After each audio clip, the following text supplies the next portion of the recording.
Alright. Welcome to Sideboard MTG. My name's Eric, and it's time for another Let's Play MTG. Today we're going to be playing some black-white vehicles. This is a deck that took first place in GP Toronto, and just a really good deck. It was part of the first place team. GP Toronto was a team event. We did see this show up in the top 16 of the last SEG. And where was that? I'm slipping off the top of my head. But the deck has been showing up a lot. It's a really fast deck. It's really powerful. And it's really expensive. About 500 bucks. So if you want to just test this one out before you buy it, I'm highly going to recommend manatraders, as always.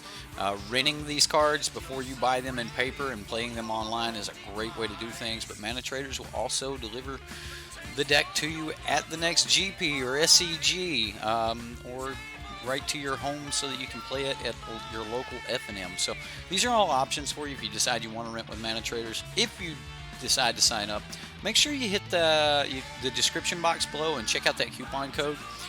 There's a coupon code there for 15% off of your first 3 months, and that's SideboardMTG15 when you go to sign up. Alright guys, I hope you like the show. If you do, give it a thumbs up, and if you like the content in general, as always, subscribe, right? What's up guys? How's everyone doing? We got Tiger Gaming. I'm great, Tiger. How are you? Rush, what's up? Who we got above Rush there? I'm a little cut off. Let me get back over here so I can see. Rocker, what's up, Rocker? How you doing? Made it just in time. You know, me too, dude. Me too. Man, just got through with some spaghetti. Oh, got a full belly. Now we're gonna play some Magic the Gathering here. It's gonna be good times. I'm ready. I hope you guys are ready. You ready? You guys want to play some Magic? Well, let's go over this deck real quick, and we'll talk about some Magic. Raymond Randall, how you doing, buddy? What's up? I ain't heard that in forever. Alright, does anyone do that anymore? Belly full as well. This deck can kill super fast. Yes, it can. So, let's take a quick look here and see what's going on. We're running quite a mix of lands here, and there's going to be some lands in this deck that you're going to be like, why do you run that? But he really needed the mana fixing because he wanted a lot of planes in the deck. So it was important that most of the lands that can produce white do produce white, and we'll talk about that as we go through the deck here. But we're running 4 Concealed Courtyards, we're running 4 Isolated Chapel, 4 If Near Dead lands, 1 Forsaken Sanctuary in the main board, and you'll notice over here in the side there is 1 more copy of Forsaken Sanctuary. That's going to come in when we bring a couple of the 5 drops and some of the other higher converted mana cost spells out of the sideboard. And then further down here in the land base, you're just going to see the 2 swamps, and then everything else is a plane. So that's basically the land base here. Not a very expensive land base. The expense in this deck is going to get into the 4 copies of Karn. Like, Karn's no joke, guys. This is like 60 bucks a piece, man. Like, these things are expensive. If you want to run 4 Karns in your deck, you're looking at 200 bucks. You know, that's it's pretty expensive, but Karn is exactly why this deck is great. This deck makes very good use of Karn. It has a couple artifacts, Heart of Kirin and Scrap Heap Scrounger, but for the most part, this is a Knights deck. It's not running the White Knight, which I actually think is really good right now, but this deck's not running it. I would have liked to have seen maybe a copy or 2 in the sideboard against like Fatal Push decks and things like that, but the Black Knight works really well. They can't target it with something like a Settle, sorry, not Settle, but a Seal Away or a Cast Out or something. So you do get to just keep, beating in there. So if you resolve your Knight of Malice, then you'll do a lot of work. I guess I should be pointing to Knight of Malice, right? It's your fault, Lamp. It's your fault. Oh man, got a hair tickling my nose. How's the stash? We good? We good? Stash is good? Alright. Stash is good. We're good. Knight of Malice, we're only running 3 of it, but it is a really good card. 1 copy of Cast Down, 1 copy of Fatal Push, and then Doomfall. along with 3 Ixalan's Bindings and 2 cast outs, make up the removal package here. Now, you'll notice there is not many like true creatures in the deck. However, there's plenty of creatures in the deck. We've got 1 copy of Lyra Dawnbringer, which, you know, flying, first strike, lifelink. This is the highest converted mana cost in the deck right here. Even in the sideboard, nothing gets above 5. 4 copies of Karn, which, you know, can make some creatures. It can make some constructs, things like that. Let's see if we can bring this down just a hair. Can make constructs, can make things like that. And then you've got History of Benalia. This is going to produce quite a few knights for you. It's going to give you a pump spell. It's really going to call for an answer very soon. Like they need to answer this before it goes off, or you're at minimum swinging with like a 4/3 or 2/4/3. So, you know, that's 8 damage coming with vigilance. The knights are really good. So I do like them. I don't like that. It's too much. I think that's good. I think we're good right there. Toolcraft Exemplar is the 1 card in this deck that a lot of people are like, I don't know, Goblin Chain Whirler is a thing. But Toolcraft Exemplar is just a really good card. It crews Heart of Kirin. You can play it on 1, play a Heart of Kirin or a Scrap Heap Scrounger on 2, and just start doing work with this Toolcraft Exemplar. So I do like the Toolcraft Exemplar. I think it's a really good card, and a lot of people forget about the fact that if you control 3 or more artifacts, it does have first strike. So Toolcraft Exemplar can start getting in there and, you know, blocking with the big boys. But if they play the Goblin Chain Whirler, it will kill him. Like, there's no way to stop that. So getting him on turn 1, getting in 6 points of damage before Chain Whirler can come down is normally not that bad. And then, you know, of course, you get to, you know, crew Heart of Kirin with it, so you can start hitting for 4 points of damage through the Toolcraft Exemplar, which is a really good play. I mean, anyone who's known Mardu vehicles for the past, I don't know what year, almost 2 years now, Mardu Vehicles has been running Toolcraft Exemplar and making very good use out of this 1-drop. It's a really good card. So, other than that, that's basically the deck. We've got Heart of Kirins and we've got Scrap Heap Scroungers. The deck's pretty straightforward. Toolcraft Exemplar, Scrap Heap Scrounger, Heart of Kirin, History of Benalia, Knight of Malice. That's our main, like, that is what we're trying to win with. We're trying to keep our hand full with Karn. We're trying to keep the board empty with Fatal Push, Doomfall, Cast Down, Cast Out, Ixalan's Binding, that sort of thing, and just get the opponent to 0 as quickly as possible. So, I mean, that's the main board. Did forget that other expensive card here. I do need to cover this. 3 copies of Walking Ballista. This is a cheap spell, however it's also a very expensive spell. So what is like basically different about this deck is it's not running Seal Away, and it's not running Seal Away, and it's not running Unlicensed Disintegration like a lot of the Heart of Kirin, Scrap Heap Scrounger, Walking Ballista decks are right now. However, I mean, it's just not in the colors, so like red, that would have been one of the big things to go for red, but here there's enough removal in white, and it just looks like it's not necessary. I mean, he did do really well. So let's look at the sideboard. We've got Skyship Sovereign. I'm happy to see this thing back. 1 Angel of Sanctions. These are the 2 cards that are going to make you want to bring in your Forsaken Sanctuary. If you're also going to be on you know, a later game plan where you're planning on using things like Skyweller's Shot and stuff like that, you might want to bring in the Forsaken Sanctuary. If you plan on being defensive and having to kill creatures and things like that, then you're probably going to end up bringing in your Sky Sovereign anyway. So Skyweller's Shot's probably going to come in with those. We do have another copy of Fatal Push, another Cast Down, a Gideon's Reproach. All of these are just more removal spells. And then, of course, 4 copies of Duress, because we don't have blue, we don't have Negate, so Duress is like our next best thing. Casting the Duress, like, on your turn 4 and they're holding up settle mana is normally just perfect, because it'll tell you whether or not they have 2 settles, or are they going to fumigate you next turn, are you safe to swing this turn, like what's going on.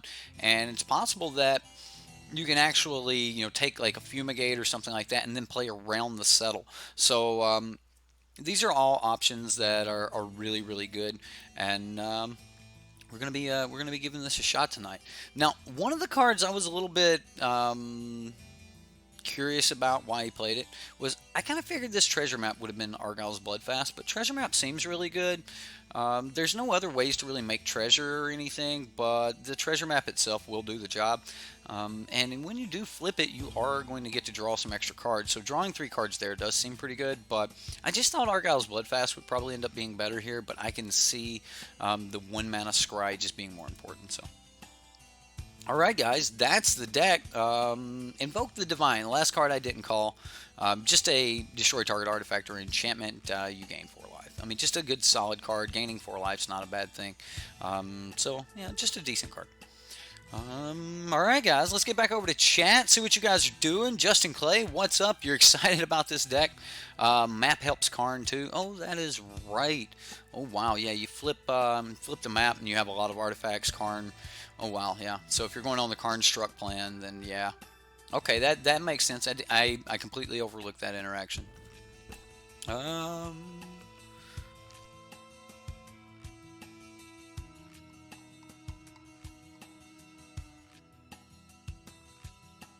Sorry guys, this hair is tickling my nose. It is driving me insane.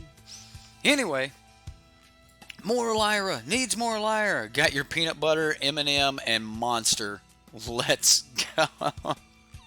He's got his peanut butter, M&Ms, and Monster. He's ready to watch some MTG. Let's do this. All right. I think this is a really cool deck. I really wanted to run this deck out of all, for if anyone else was going to be here tonight. I'm so happy that you're here, Justin, because like you are really close to this deck with your build in the first place. So this might really be where you want to go. I do still have your deck, and I might even talk about that a little bit towards the end of the show here. And don't worry, before the end of the month, the deck will get run. Again, I've run it a few times. It's just the opponents either always scoop or something like that. So we're gonna jump into a game. We're gonna see what's up here. Black-white vehicles. We're against air gaps. Here we go.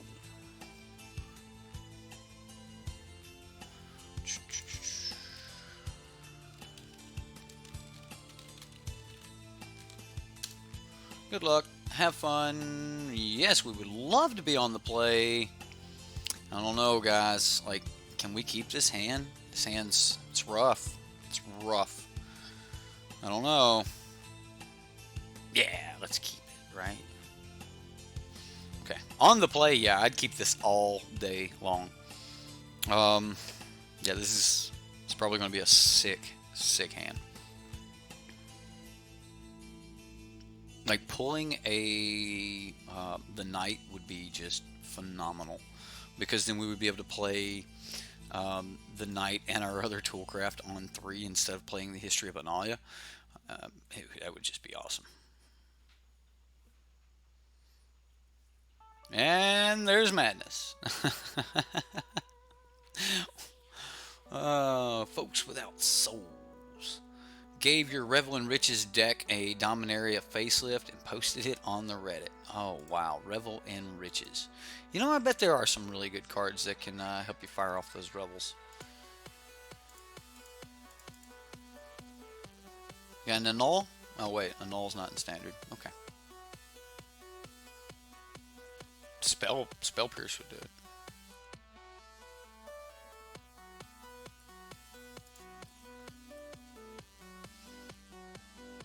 So yeah, Knight off the top would be great. Like if we got a 2-drop Knight off the top, it would be terrific.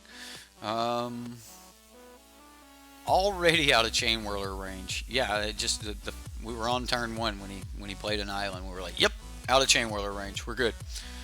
We're good. And if this thing was a Knight, aw, opponent.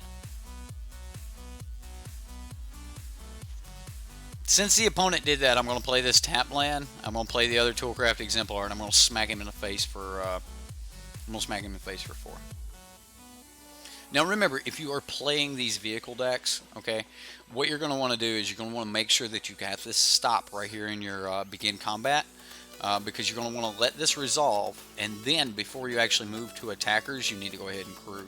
So if you guys are going to play these online, make sure you put that beginning combat stop, okay? It's more important in these vehicle decks when you're trying to crew with Toolcraft Exemplar than it is in most other decks. So because you need that trigger, and then if you don't have that stop, as soon as the trigger resolves, it'll go ahead and move you to your combat step. And yeah, dude.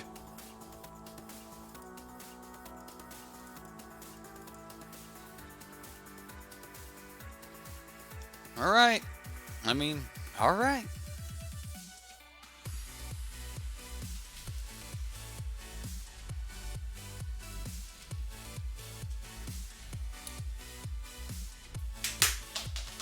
Fail. No, not to Gideon. Okay, so Gideon's going to make sure that Heart of Kirin can't do damage. There's the Knight. Well, we'll play land and Knight of Malice. Like, do I even attack Gideon here? I think I do this turn. I don't know. I mean, if I... Now, we still have lethal next turn if he doesn't have settle. So, we'll attack Gideon.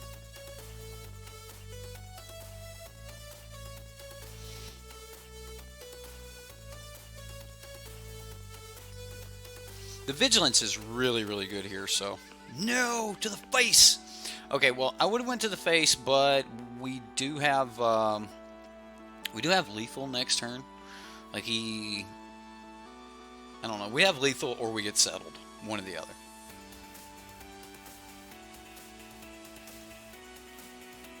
So he wants to settle the Heart of Kirin.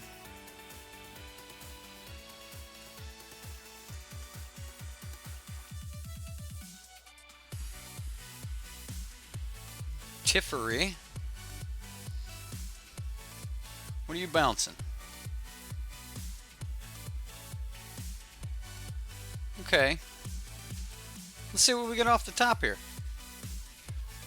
If near Deadlands. Well, that's not what we wanted.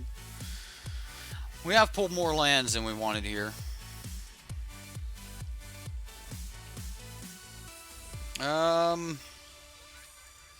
I'm going to crew. We're going to hit done on that. I think I'm just going to kill both Planeswalkers. I mean, we can put him so close to dead, but I think killing both Planeswalkers is where we go here. So, I mean, we can hit him for 9, and then he's like dead to 1 Heart of Kirin swing. Like something feels so bad about leaving this Teferi and Gideon on the battlefield. So I'm gonna go Teferi. I'm gonna go Gideon, and we're just gonna try to kill him here.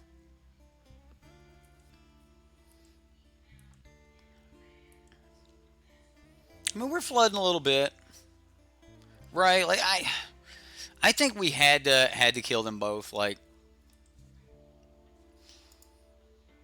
now we get settled, right? Is that how this works?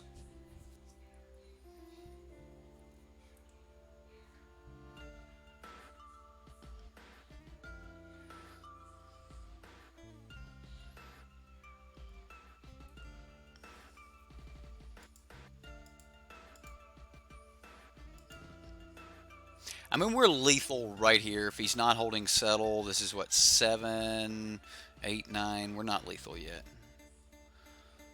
So, present enough of a threat to be lethal?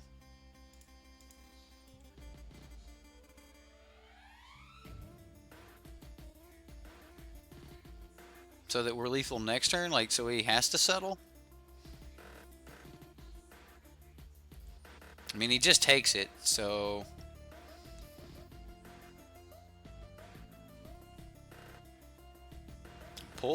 Pull from tomorrow. Okay, so he will be holding settle next turn. He's gonna pull for 4, discard 1. Yeah, he discarded a land. So yeah, he discarded irrigated farmland here. So Yep. Yep, game 1, match 1, man. Just got back from standard. Where we're at. Game 1, match 1.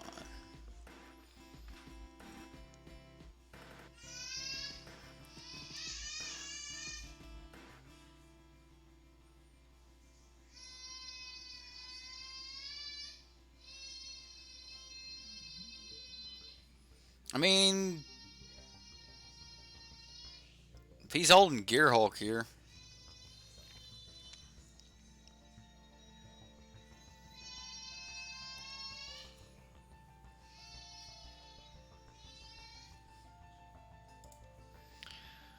I kind of want to crew with my... Like, I kind of want to be flying over. I'm going to crew here.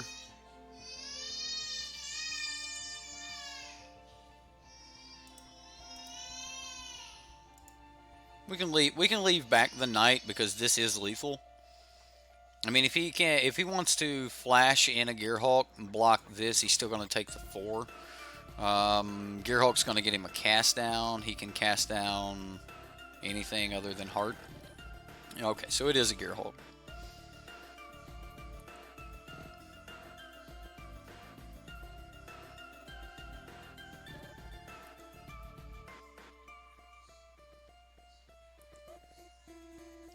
So we actually cast down the thing he could have blocked. I think that was a punt by the opponent. I think he should have stood in front of the... it's probably a punt by me by not putting -2 on this dude, but I think he should have killed Knight of Malice and then just blocked the other creature there. So what does he do here? Does he have to... Does he have to bounce this? Or he's dead?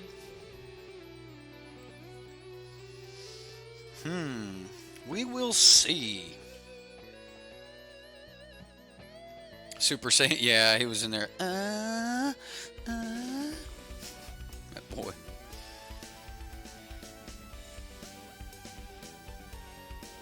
Yeah, I think he has to bounce the Heart of Kieran, and yeah, there we go.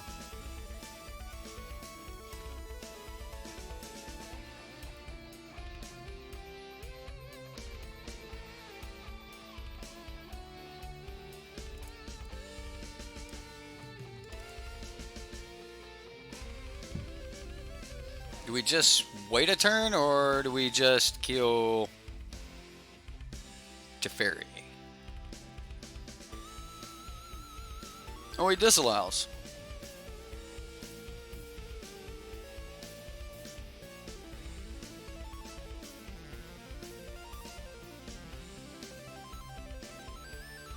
I think I killed Teferi here.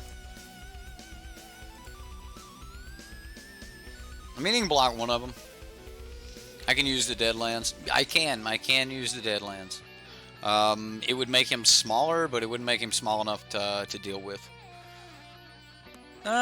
Swing Face seems good. It does. Swing Face seems really good. It'd put him at 1. But I don't think it's going to be enough. I'm hoping the card between, like the next card, which is the card between Heart of Kieran and the last Heart of Kieran, I'm hoping that it's something like a history. That would be terrific. Got to try for the Ifnir Deadlands to weaken the Gear Hulk. Yeah, I'm pretty sure that next turn is the turn we start using Ifnir Deadlands for the next like 2 turns in a row. But we do need to top deck a second Black Source, or we're just never going to get the second Ifnir Deadlands off. So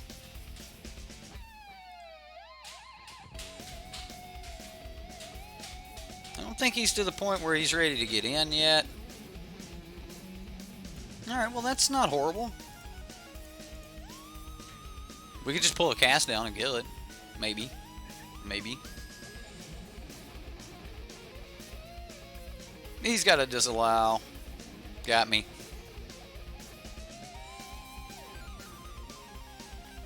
So next turn we play Heart of Kieran, and then after we play Heart of Kieran, we need to draw another creature or something. pull there.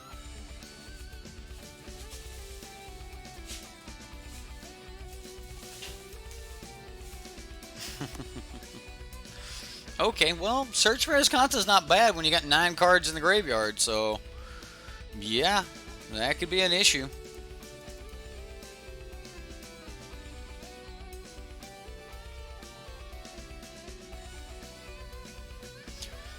Alright, now we're going to try to use If Near Deadlands. We will get rid of this desert. Now if we top deck another black source, then we'll be able to weaken it even more, but as of right now, it can't stop a Heart of Kieran. I mean, it never could, but now it really can't. So believe in the heart of the cards. Yeah, toast. What? Toast. The moment you realize when control is taking the game away, right? They're at 3 life, taking the game away from me. It's what they do. Yeah.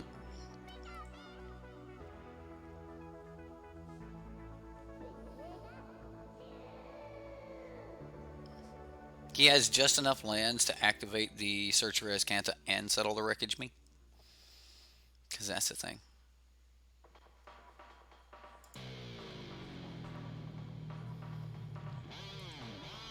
We got a black source, so next turn we start swinging with the Knight.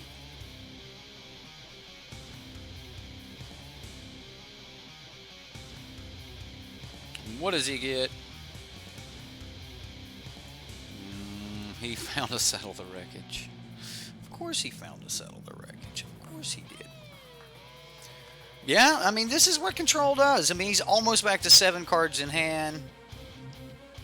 He's back to 7 cards in hand. He's got 8 cards in hand. Poopy Fatty, what's up, dude? Game one, match 1. Haven't missed anything yet, man. We don't even have the duresses in the deck yet. Oh, getting in there. Look at the opponent getting aggressive. Well,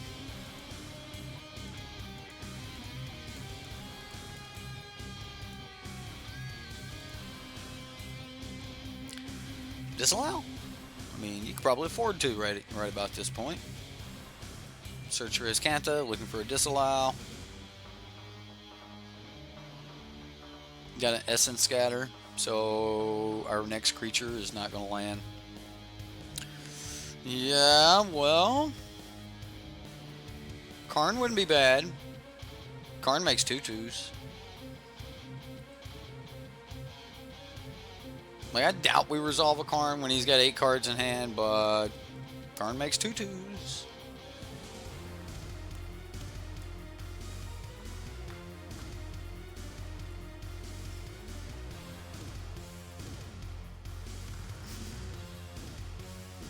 Cast out, because he's still scared of this thing.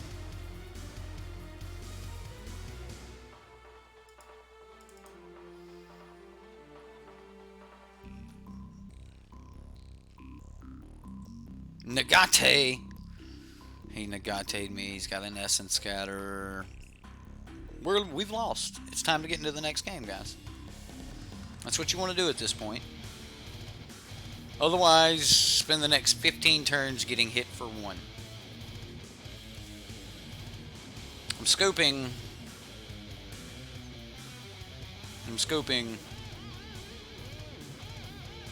Well, sad panda. Man, could get on some game watching. Been watching all the streams next day and been crashing early, working too hard. Well, glad you could come back, man. All right, so I'm going to scoop to that. I mean, he's got too many cards in hand. We're not going to be able to answer this. He's got an active Search for Escanta. Let's go ahead and get into the next games here. I mean, because they could go long. All right, we're going to get rid of the Fatal Pushes, of course. So let's go ahead and bring in the cards we know that we want. I want the treasure maps. I think I want to get rid of the cast downs. Doomfall's probably going to be pretty good, but Invoke's probably better. Ixalan's Binding like makes me want to trade 1 for the Angel. And probably take out a Walking Ballista for that. And then we need to take out like 3 more cards. Like, what are good to come out? What's good to come out? So maybe we are just trying to be as quick as possible. So let's take out the Doomfalls. We'll keep the Duresses. Like, I don't want to take out creatures. I want to stay fast. So maybe take out the cast outs instead of the Ixalan's bindings. I know I can cycle the cast outs, but binding on anything and it's going to be great. I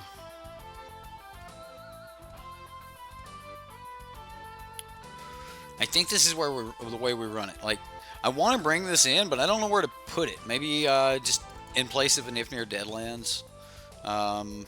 But that doesn't really help my converted mana cost go up. Like, I'm always like, it's so hard for me to take out a land, right? It's so hard for me to actually like bring a land in or work with a land in my sideboard unless it's a particular land that does something special. So this Forsaken Sanctuary, like, it comes in tap. I just think I'm going to leave it out. I'm just going to leave it out. Like, I know maybe I need it against some of these longer battles or something, but I don't know. Spyglass is needed. I think so.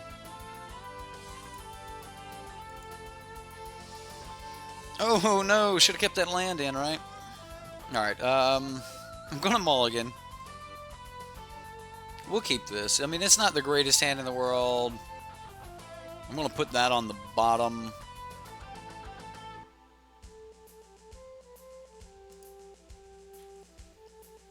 Like, we are not going to be fast, which makes me think we've probably already lost this just from the hand that I kept.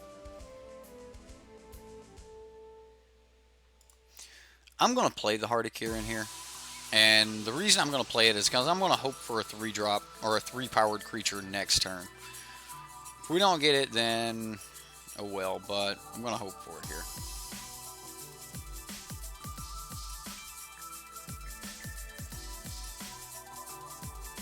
Looks like we've got to start digging.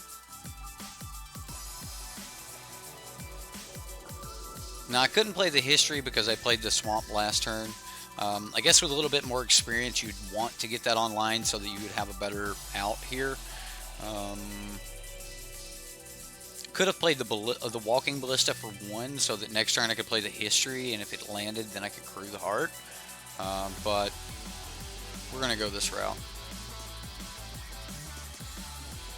I'm going to put the stop in my upkeep as well. Alright, that's a land that we do not want. I'm going to put that on the bottom, and we will go ahead and scry again in our upkeep. History, we'll put that on top. History into history sounds great. We'll just have us a history lesson.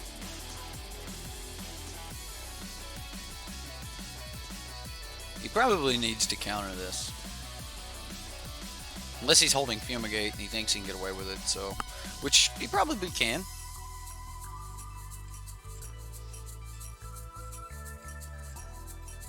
I mean, if he's got Fumigate, we're in trouble. Double history major, right? It's a double history major. Why would you do that?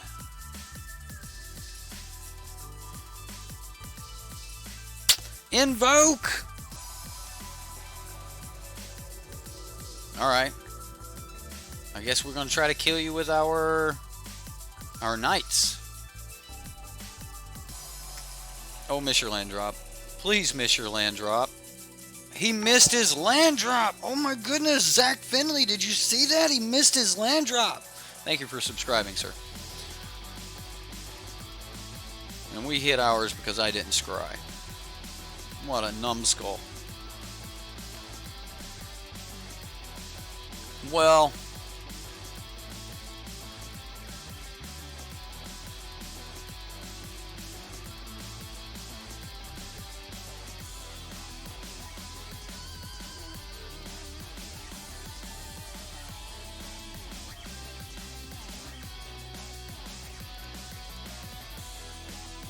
keep that on top.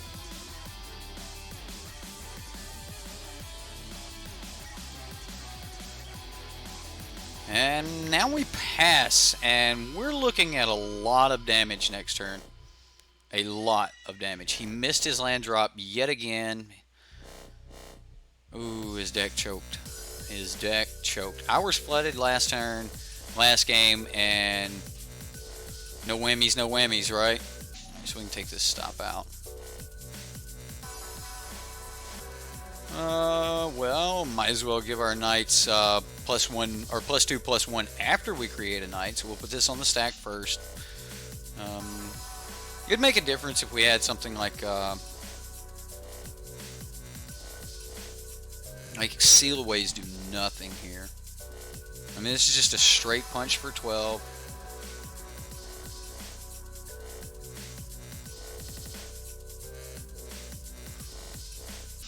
I don't think I want to play this Lyra. Like, I know he can't settle me. I just don't think I want to play this Lyra. I'm going to wait. I don't see a reason to just add more to the board against this control deck. And, I mean, we've got a ton he has to answer right now. So, that's game. All right, we're going to go into game 3. All right, simple enough. Didn't hit the land drop, and he was dead. So, I mean, that's what this deck does. It like any deck that chokes, it's going to just murder them. Right, just play a big ballista. We could have played, let's see what we had, 6, 7, 8, 9 mana. We could have played a pretty big ballista there, 4/4. If you played as control, you deserve to feel bad, right? What? Then it happens to you when you play control and you feel bad, right? Well, you know, some people don't want control to feel good. We still have plenty of land right there. Okay, well, I don't see myself making any changes here. Walking Ballista is not going to be, like, overwhelmingly terrific here. Doomfall is probably better. Like, now that we're on the draw, we're going to be a little bit further behind. I would like a way to deal with Search for Azcanta or something like that. But I think that I still just run this, you know, pedal to the metal. So we're just going to hope that he chokes. I mean, is that how you beat blue-white control? You just hope they choke? I don't know. I don't know.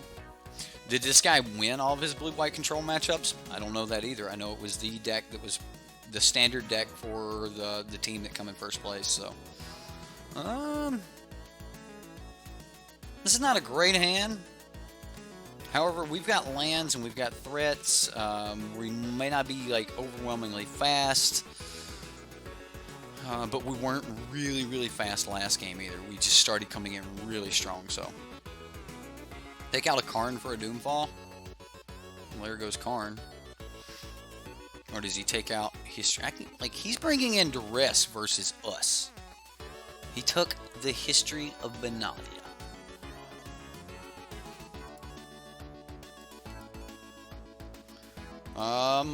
We're just hoping we top deck an artifact next turn. Any of our artifacts can be cast on turn 2, so that ain't one of them. I'm not going to play this land yet because, well, he knows about it. Still going to hit him for 1.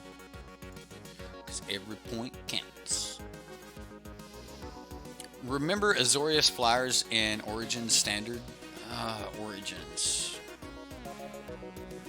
Not 100%, but sure.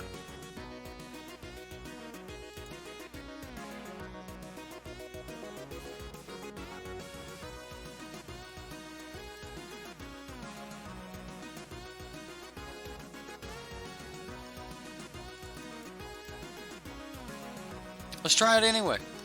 Like, if he wanted to remove it, it might be a card he couldn't deal with.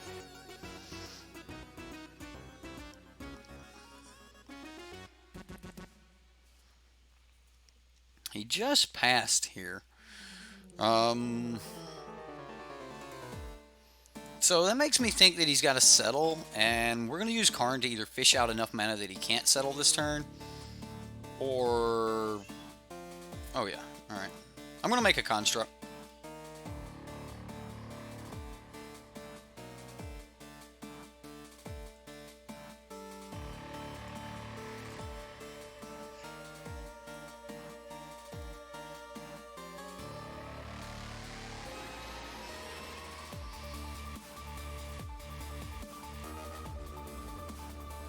I want to swing with everything after what he just did. I really do. I'm going to swing with these two, yeah. That's everything we can swing with this turn. Glimmer. So he'll just take this 5. I think down-ticking Karn was the right play here.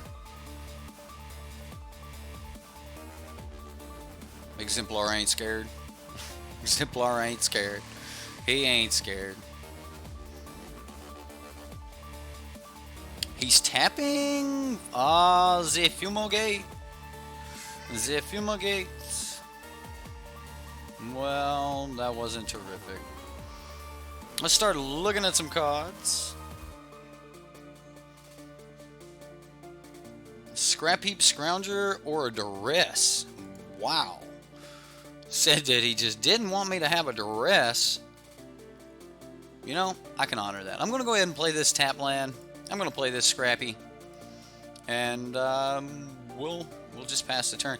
I expect that he's got something like a cast out or something like that that he plans on popping this Karn with. Or catching the Karn. So we'll see what happens.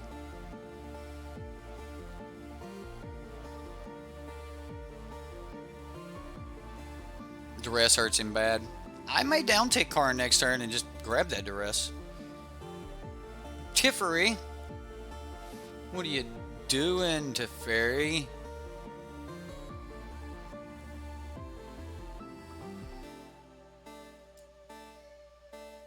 He's cast out on a creature. So he's just going to put that on the bottom. 1, 2, 3, 4, 5, 6.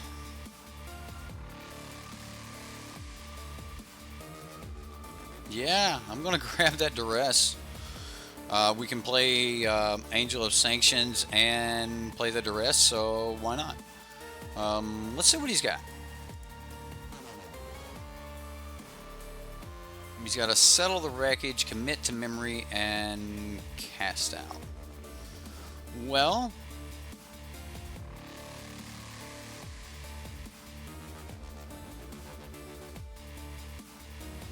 I think I take the Cast Out. And then or do I take... No, I take the Cast Out.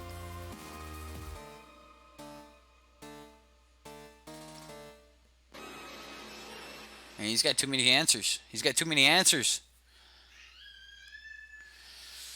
Oh.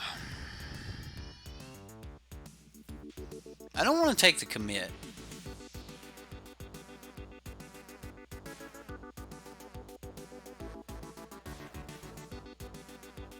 So I'm going to take Cast Out. I am still going to cast the Angel of Sanctions here. We're going to grab the Teferi. I just don't want him to have Teferi. Although he can just play Cast Out and get his Teferi. Like, this may just be bad because he can just... I mean, we took the Cast Out. We can't swing with the Angel. His only option there is, like, put it back on top of our library and then we just play it. So, I mean, if he wants to commit this... Alright, he commits. It's on top of our library now, so we can just play it next turn. I gave Teferi 3 free health and made him spend the spell. Yes, I did. I sure did. It was either that or make him spend a Cast Out, which would get rid of our Angel for good. This is the only way I could see to deal with the cards that were in hand and to eventually deal with Teferi altogether. So that's it. That's all I could think of. I mean, he has to stop it right now. I mean, I'm going to play it again. And from the cards we've seen in his hand, he had a Settle and whatever he just got with Teferi and whatever he drew this turn.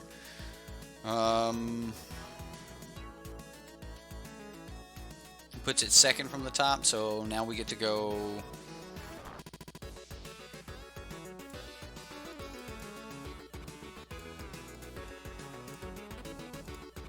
Lyra?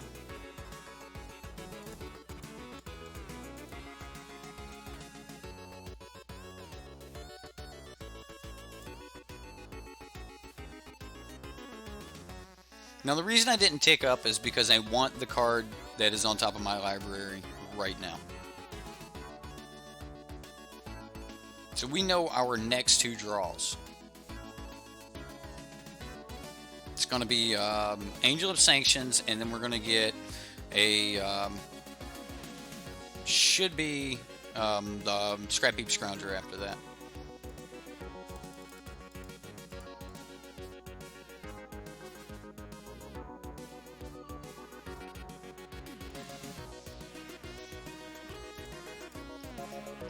So now if he doesn't want to give us Scrap Heap Scrounger, that's fine. Okay, so he got rid of a History of Benalia and gave us a Scrap Heap Scrounger, which we can play.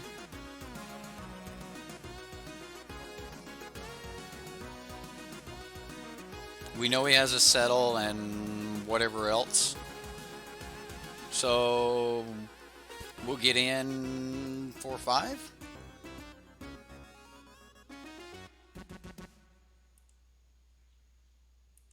He takes it, we go to 25. Perfect.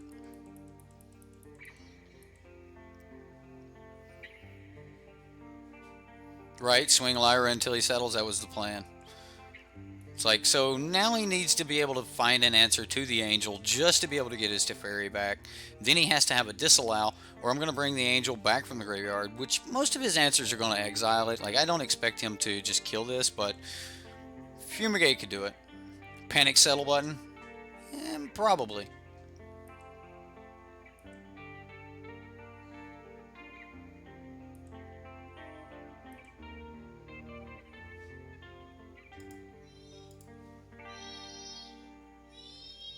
What? It's a good card. I want it. I don't know. Think down through the deck. What else could I want? History. It's right there. Negate. Alright, we made him use a negate.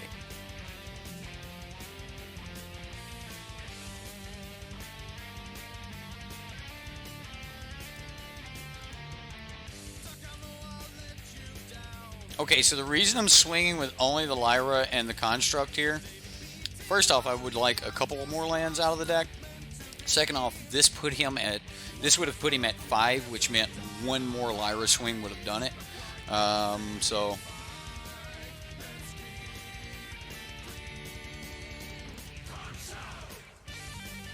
probably didn't have to play that land. Swing the Constructs too. I did. Just the one. Oh no! Alright, you got your Teferi back. So he's gonna draw a card. What do you got, opponent? Sorceress Spyglass. What do you call? He called Karn Scion of Urza. It's okay. I got a lot of value out of that Karn. I got a lot of value out of that Karn.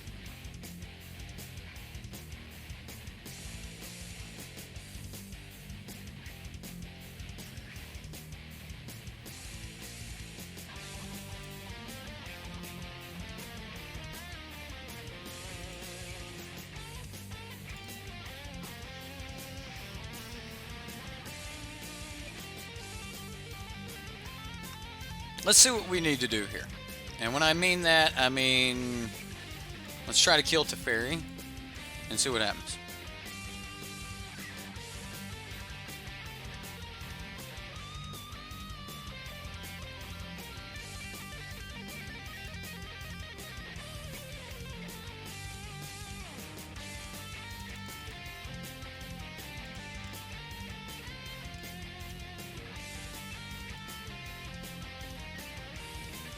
Bring back our Embalm chick.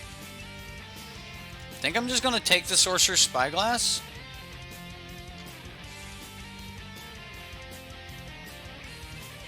And uptick Karn. What's up, Ghost Man? How you doing?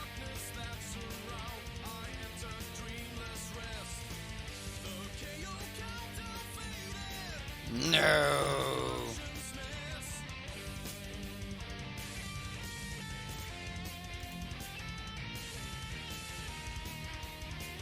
Oh well. That hurt. That hurt us. I mean, it's not over though, but that definitely hurt us. Let's put the stopping our upkeep again. No, he's got a Lyra Dawnbringer.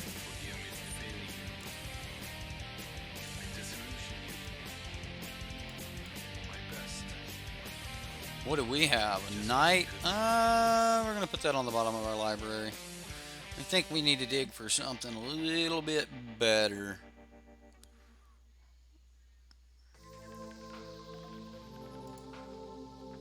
Let's use a white. So much land! Oh man, put that on the bottom too. Come on, give me a cast out or something.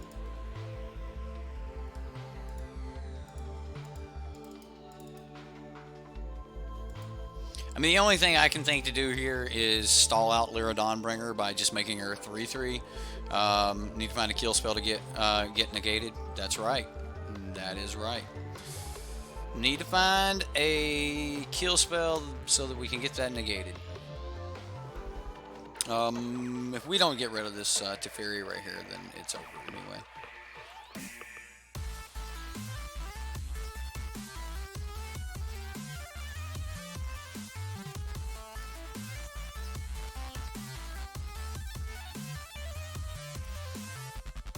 Hurts, doesn't it?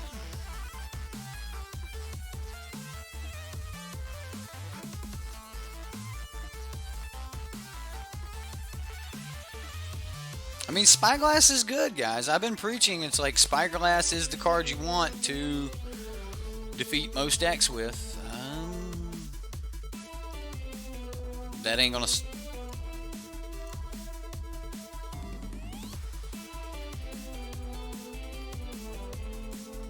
I'm gonna leave that on top. I'm gonna draw that duress.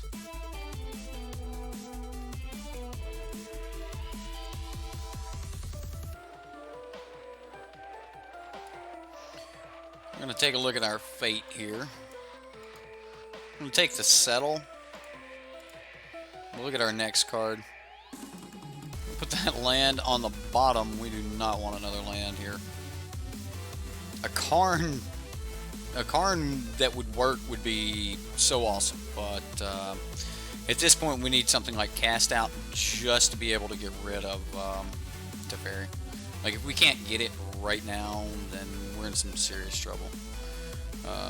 I mean, the good news is he more than likely doesn't have a way to stop us, but if it's not in like the next 3 cards, then we're in trouble.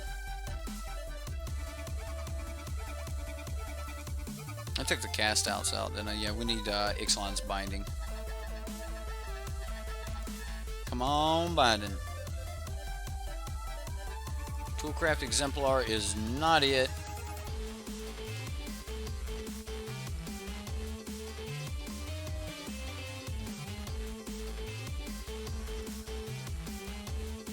That ain't horrible. That actually ain't that horrible. So let's duress him. We'll take away the Essence Scatter. 1, 2, 3, 4, 5, 6, 7, 8.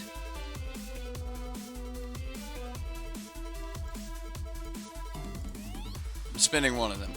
I want to be able to kill Lyra Dawnbringer, shoot Teferi for 1, and leave it alive. So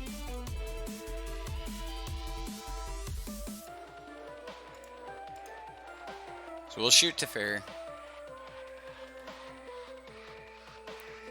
Leave it as a 4/4 for now. Ping that man. Right? I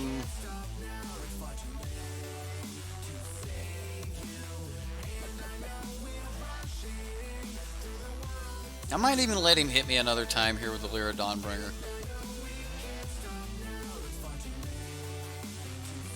Like, I feel that if I kill it, then he will cast the Fumigate that's in his hand. So, like, just... we could put some real work on Teferi if we wanted to. He's going to cast the Fumigate anyway, so... I'm just going to put it all into the Teferi since he's going to cast the Fumigate.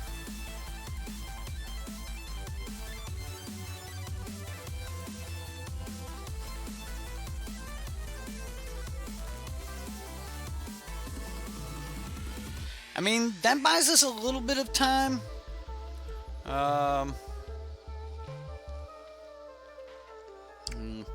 We can still draw 3 cards a turn for the next 2 turns. There's another Lyra Dawnbringer. Oh, Lyra. Why are you so bad to me, girl? Why are you so bad?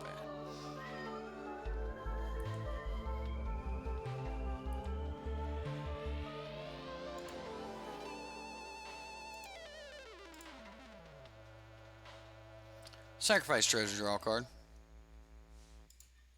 Sacrifice a treasure, draw a card. Let's see what our options are.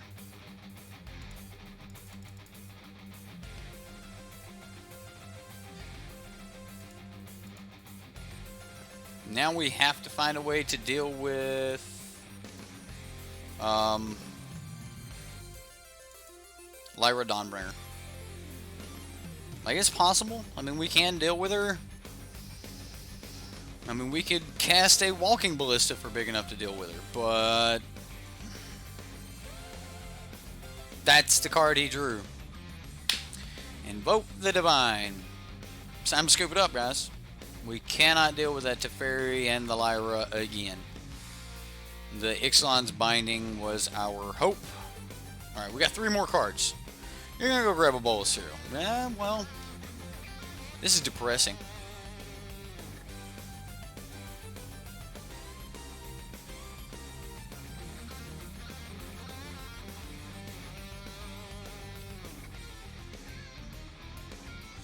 One, 2, 3, 4, 5, 6, 7, 8, 9, 10, 11, 12, 13, 14. 1, 2, 3, 4, 5, 6, 7, 8, 9, 10, 11, 12. I know he's helped us ramp a little bit, but I don't know if we've missed a land drop, have we?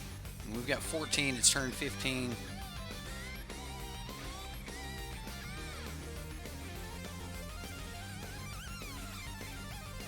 It's our turn 15, and hit that land drop, right? Like, we missed some because he settled and things like that, but still.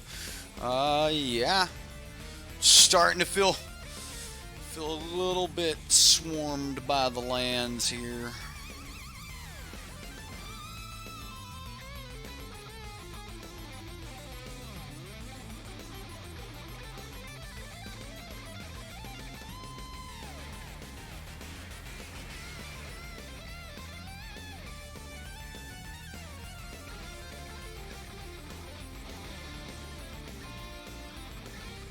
Okay.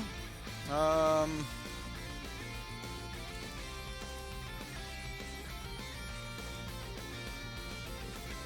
mean, we're just going to use If Near Deadlands again, make this smaller than Heart of Karen, and hope that we draw another creature. Microwave and butter, Reese. What?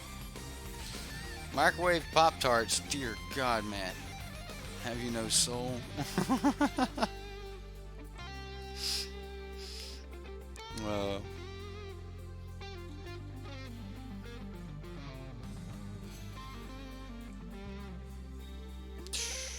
This is brutal.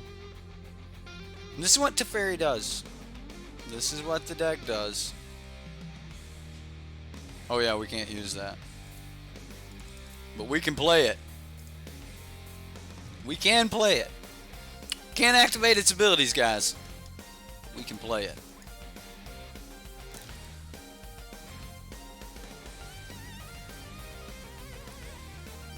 Gotta hit them land drops, right? Yeah, whatever. We'll just see how good our opponent is here.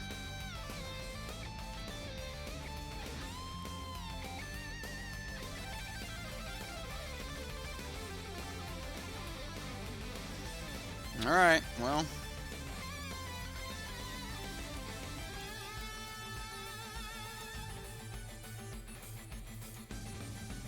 He had the other one. Heart of Karen. He stopped the heart.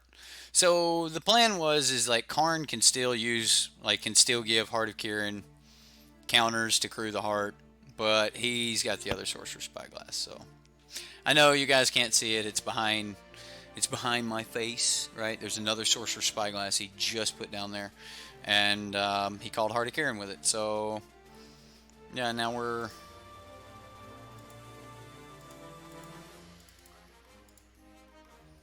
a little bit closer to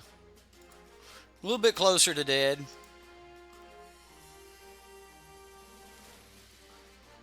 Oh, the Sorcerer's Spyglass, calling Heart of Kirin and Karn. Like, the plan was that the Karn would be able to crew Heart of Kirin, so. Oh, yeah, this hurts. This is painful. Like, this is magic that makes me want to pick up my cards and go home.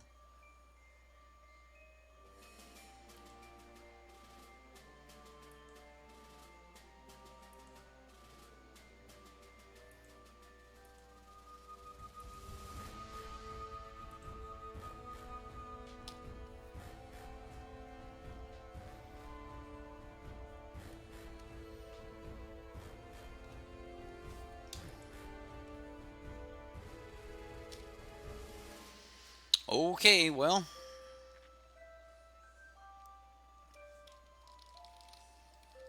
I'm just going to try to... Oh, wow. Of course, opponent. Of course you did. Does this deck not have Varaskas? No, it does not. You hate Settle the Wreckage? Settle the Wreckage is probably like the reason this deck exists. People think it's Teferi, but you can't get past Settle. You can't swing to kill Teferi. Like, this is the perfect shell to put Teferi in because, like, you can't get past Settle.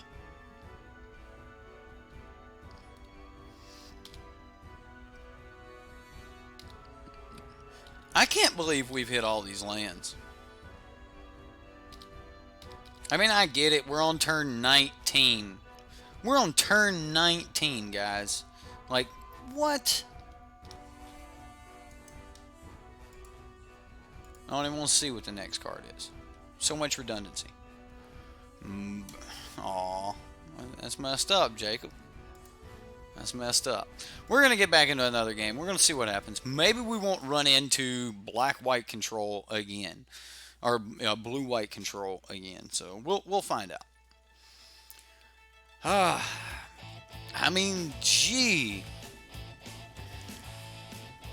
What a deck. Is there a legit burn deck available at the moment? I think the closest thing you're going to get to is Wizards. Wizards is fairly decent burn deck. This is not horrible, guys. This is not a horrible hand. I know there's a lot of land here, but I'm going to mulligan up. I'm going to keep this. If I wouldn't have had that scry there, and I wouldn't have been on the draw, I would not have kept it. But that scry made everything feel a lot better. It's going to make this look better, too. So...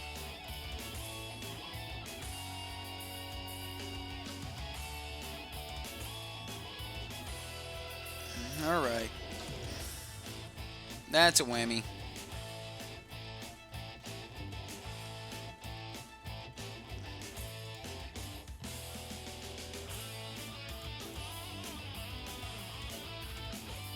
I think we turn this sideways.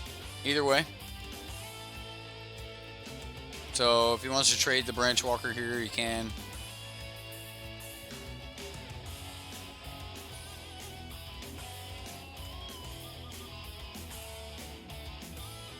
Shaper's Sanctuary.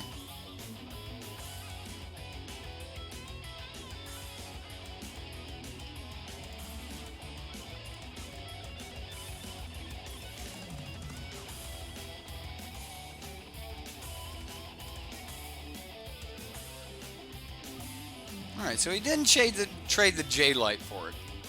I would like to draw some lands, though. You can see a viable voice for those wanting to ban Karn simply for the same reasons as Smuggler Copter. Right, in good decks, it just made those decks better.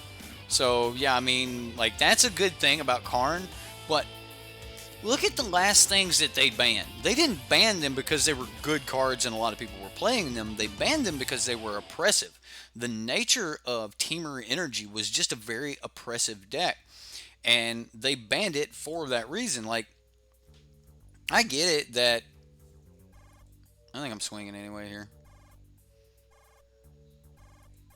Yeah, we swing anyway. If he blocks, we play Ballista and kill it. He didn't do it. Well.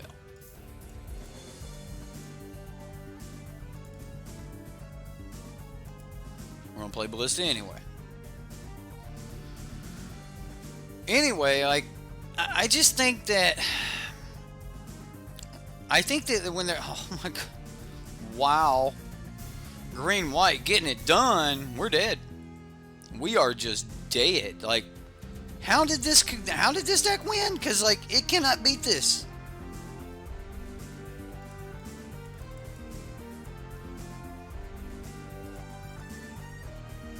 Maybe I should have made a construct right there.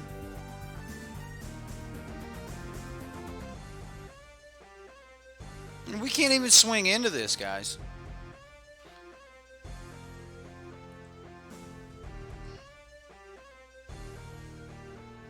We're dead in the air. Just saying. Just dead. Dead. Turn 6, just dead. No, he's going to put a +1/+1 counter on everything just for funsies, right? Dude. How did this deck beat, like, Lyras and stuff? How? That Lyra come out on curve and there was nothing that can be done about it. Like, Shala into Lyra, nothing you could do. Right? That was pretty mean. Alright, so how do we stop that? Like, Cast Down does nothing against, you know, Shala and Lyra. Cast Out will do things. Sky Sovereign would probably be pretty good. Doomfall's probably not bad. Fatal, push her. We'll see, I might need to block. So maybe take out a Scrap Heap Scrounger and a Cast Down? I don't know. Well, the Flame of Kiln enables burn, in your opinion. Mono Red plays the 2 Wizard 1-drops and the 2 Power Pirates and 4 Chain Whirlers and 12 burn spells and 4 Flames and 2 Insult to Injuries. Yeah, I mean, Mono Red is like burn, but it's not a burn. I mean, like, that's an aggro deck. Like, I can't call that burn. The only reason I even say the Wizards is closer to burn is because it actually has, like, Wizards Lightning and Lightning Strike and Shock in it. So, I mean, like, when you're talking about Mono Reds having 12 burn spells, those are not burn spells. Like, they're red control spells. Like, a Braid is not a burn spell. Like, I don't consider, like, yes, it burns a creature, but you cannot point that to the face. You cannot point Magma Spray to the face. And when someone asks me about a burn deck, I normally think of a deck that you can burn to the face. Like, I have enough burn spells that I can take you from 20 to 0 before you can get to X turn or whatever. And I don't really think that there's one of those in Standard, no. There's just not enough burn cards, so... you think the red-black's a little bit better? Probably. I'm going to keep with the Knight of Malice. Seems like it's going to be really good here. So we'll just play our tap land and then just pass. Shaper Sanctuary.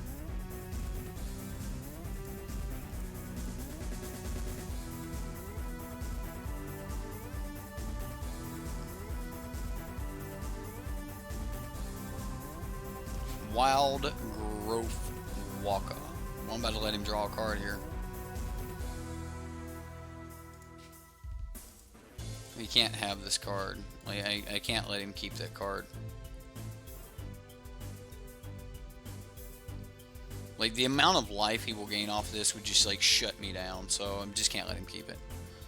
And then we're going to play our Heart of Kirin, and then we can follow that up with a Scrap Heap Scrounger next turn.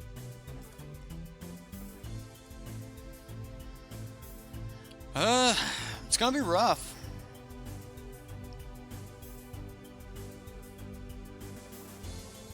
baffling in. He scooped. He scooped to baffling in, not caring, because hexproof, baby. Hexproof. That's right. Black hexproof got him. Wow, he just scooped it up on that. He said, whatever. Just play again. Just run it back. I think Skywheeler's shot comes in here. Like, the more I'm thinking about it, I think that we need to Skywheeler's shot. And I'm going to take out Ixalan's Binding. I'm going to take out the Scrap Heaps. I know that seems bad, guys, but I'm going to bring these cast downs in. Let's go one less cast down and go one Gideon's Reproach. I mean, Gideon's Reproach is... like, instead of Gideon's Reproach, why wouldn't we run, like, Gideon's Defeat? Like, doesn't Gideon Defeat exile target white creature that's attacking? Like, just, for, like... and then just exile it? Like, what does Gideon's Defeat do? They have a card... they have a card called Unlicensed Disintegration that just murders it, and then they take 3 damage on top of it, so instead of gaining life, they're going to lose 3 life and lose their Lyra. Yeah. Unlicensed Disintegration is a good card, guys. I'm going to keep this. I mean, it's not horrible. We've got some kill spells. We've got some other things. We do need to get to a land, but it's not horrible. And we're on the draw. Yeah, it's Unlicensed Disintegration, man. Like, it's just a great card. It's 3 mana, 1 red, 1 black, destroy target creature, instant speed. Or 1 red, 1 black, 1 colorless, destroy target creature, instant speed. If you control an artifact, then the creature gets, the creature's controller takes 3 damage. So, it's just a good card. Just a good card.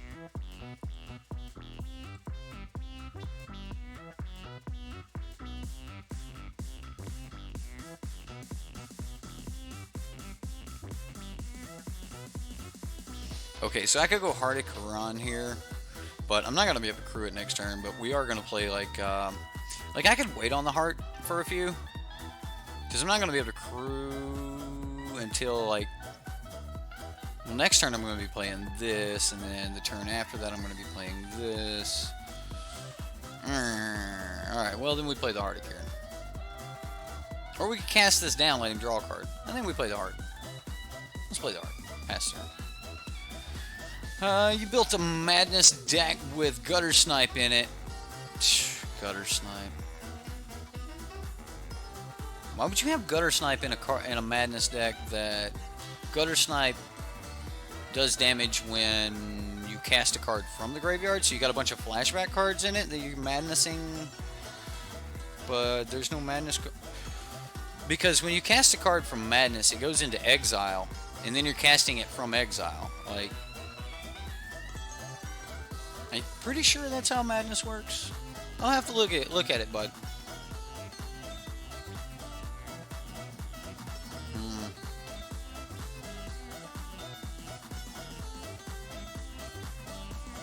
Heart of the Quran, right? Heart of Kieran, Quran. I trigger chat all the time with that one. Heart of the Quran.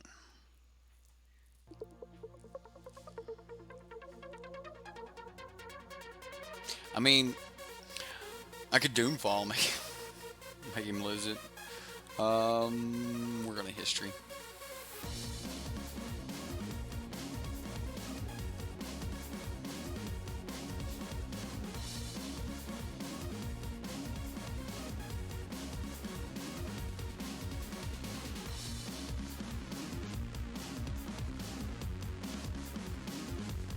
Branch Walker. Memorial of Unity, so land on top.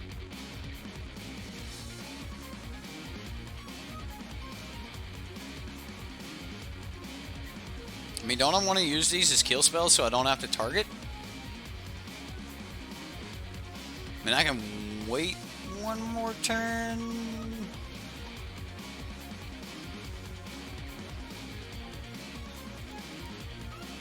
I'm gonna kill it. I just want to kill it now. I don't want him to have creatures for when his other thing hits the battlefield. I mean, we'll get another knight right here. We get another history. I think I'm playing that. Yeah, I'm going to play this other history.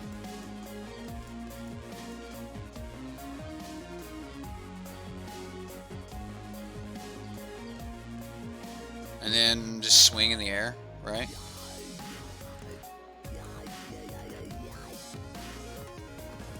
I know this is horrible, like swinging like this, but I want to do a little bit more damage.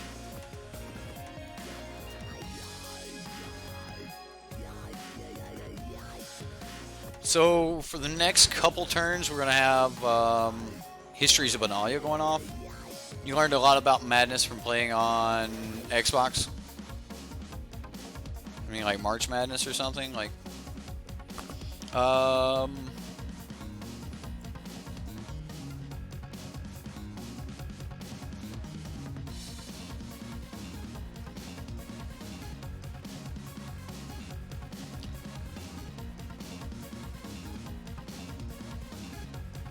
What do you mean I never played with Madness? You're out of your mind. It was not before my time. You know Madness happened again while you quit playing, right? You know, like after I learned how to play Jareth, and then you stopped, like Madness came back. Yeah, we had Lightning Axe again. I got my Time Spiral and my was it Time Twist or whatever? Like those were before my time, but that stuff came back. Oh, you didn't play the block? Didn't know that was in there? That's right. That's right. Yeah, it was in Shadows over Innistrad. SOI. Ooh. He has Aether Sphere Harvester. That is worth casting down. Alright, so yeah, we put this one on first. Get our dude. The main reason here is so that we can crew with this one that's going to get buffed. Like, if we didn't let it get buffed, we couldn't crew with it.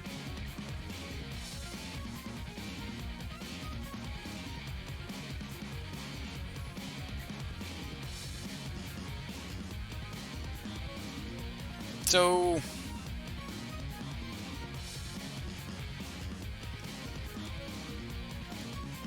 we'll crew with the summon sick guy.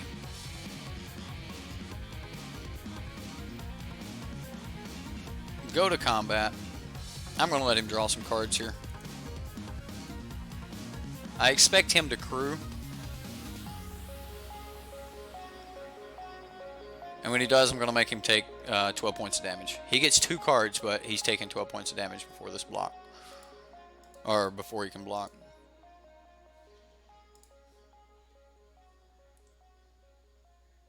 Maybe I should have used a Skywhaler shot to get the extra scry in.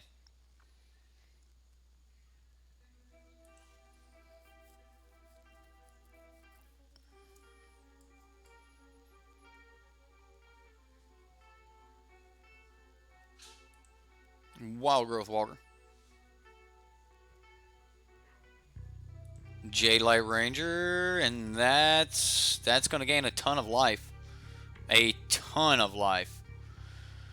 Alright, alright. Put your triggers on the stack, boy. Alright, so what we're going to do here is, and it's the only thing we can do, is we Skywhaler shot this Wild Growth Walker.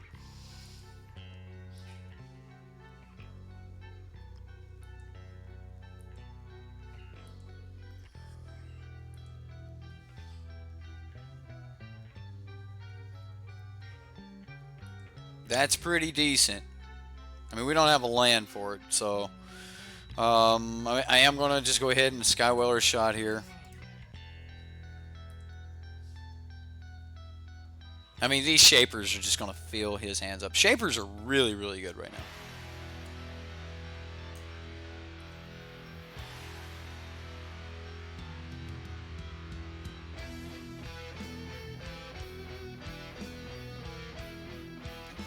Walking Ballista. So we'll get rid of his graveyard. I think I want to land. I'm going to put the Walking Ballista on the bottom.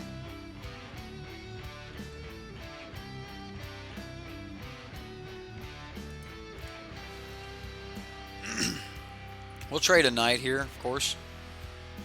I mean, I could have crewed and put one in the air, but one's gonna not get blocked anyway. So I don't know. Just didn't seem like it was necessary to crew. Because if I'd have crewed, one would have been tapped. Now I can like crew on backup or something like that. I don't know. I don't know. It just didn't seem necessary to crew. Bottom, top, top, bottom, bottom, top. I want a land. I want a land. If I don't get a land, I'm going to play the Karn. Never mind, I'm playing Skywiller's Shot.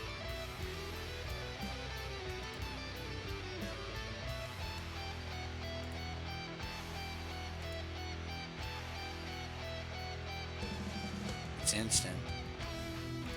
Nope, gotta do it now. Draw more cards, opponent. Just draw more cards.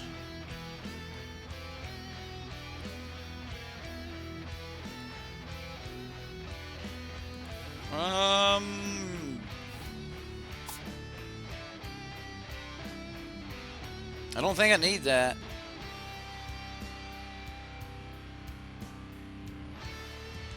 Might need it though. We'll go bottom. I've already got my land.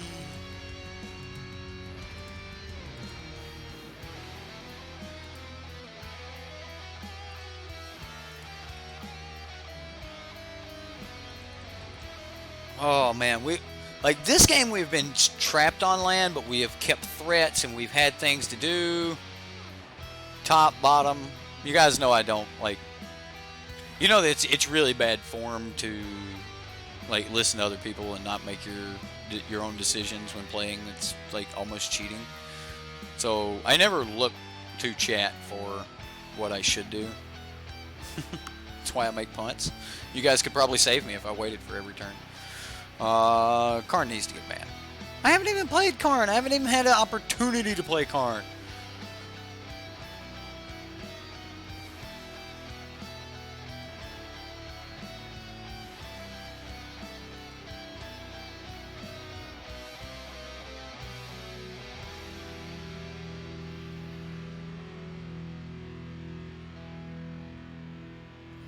So I can play Lyra.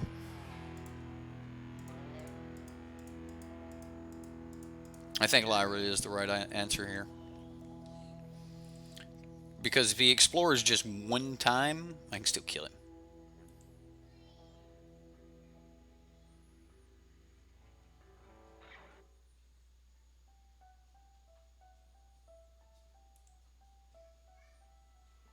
Never mind. Don't have a Jade Light Ranger. Please don't have Jade Light. Game. That's game, boys. I don't think people understand just how powerful this card is in Jade Light Ranger decks. He's at 2 life. We'll let this resolve.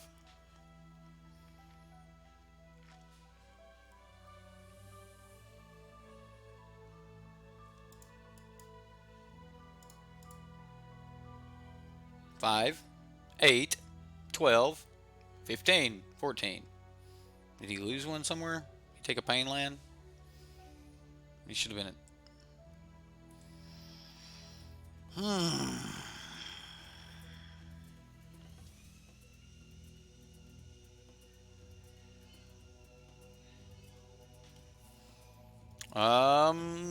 Just pretty much outgunned here now. Maybe I should have taken some damage earlier and just played this Karn so I just had more options and stuff, but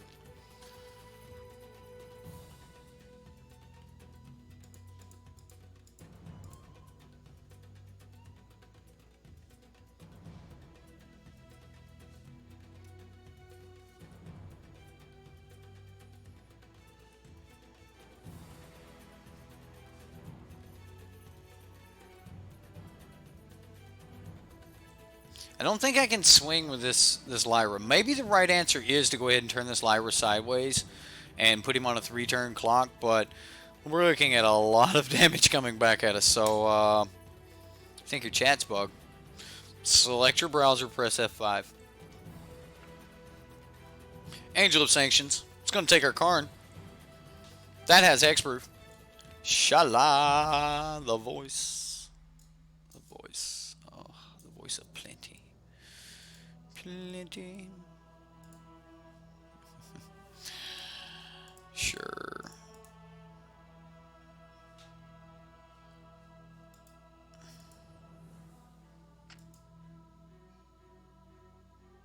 Oh, he has Hexproof. I can't even target him. So, Doomfall ain't gonna work. Doomfall ain't gonna work.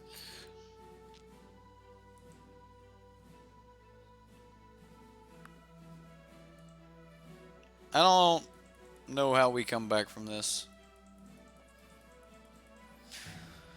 Oh, green white. What a deck. You get a wrench, and you get a wrench.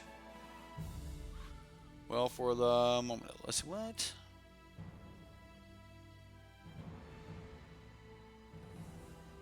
The wrench, yeah, he can't do anything, dude. Like, the only thing he can do is, like, approve and disapprove messages. Like, being a moderator is literally you're just moderating to make sure people aren't being trolls in chat. It's like, he can't fix anything or do anything like that. Sorry. Wrench doesn't really fit any of the, like, broken parts. If your chat's messed up, then I'm scooping, guys. I'm done. I'm done. I'm done. I feel like I'm done with this deck. How did this deck win? It cannot. Maybe I'm just that bad of a player. You know, like that could possibly be it. Maybe I am. I'm just that bad of a player. Wow. This was horrible. I know. I haven't played the last game yet. Just horrible. Green-white value looks good. Does, doesn't it? It sure does. I've been wanting to play a deck that was green-white for a little while. I've been wanting to play with Watley, and that definitely gave me some ideas. Like, that looked pretty good. The luck of the matchups that day.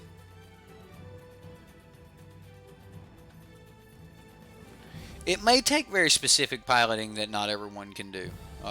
You might be the guy who can do it, Madness. Take this deck to your local F&M and pray no one has an expensive card.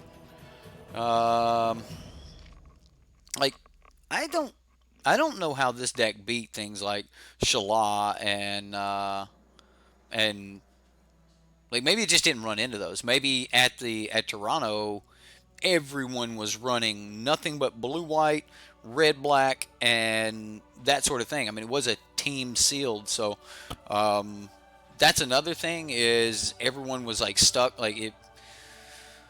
I mean, it's team, so or not team sealed, but team constructed. So I mean, like I don't know. Like maybe that had something to do with it. But it also put up a tournament finish like top 16 the weekend before. I mean, but like I haven't been impressed. Like everything seems to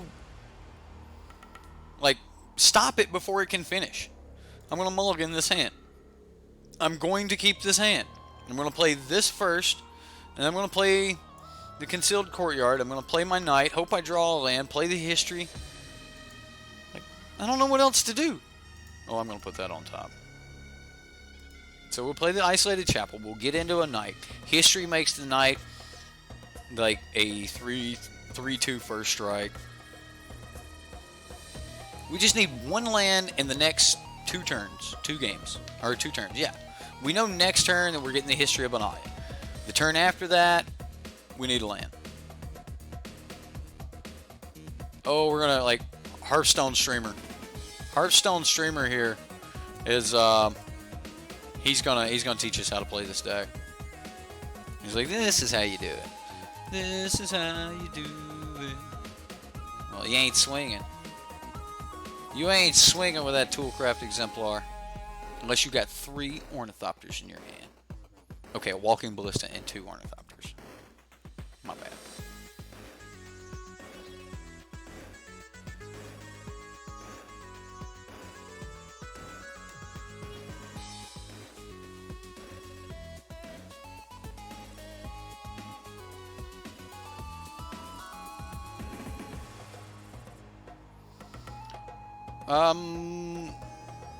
My brain is saying play Heart of Kieran, but my heart says no.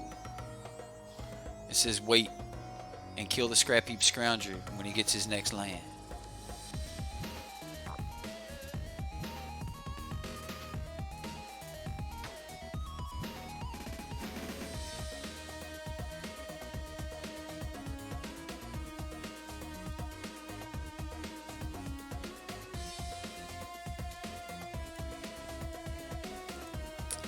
I mean, I could just wait, keep cracking him for a few here. I mean, I could have waited.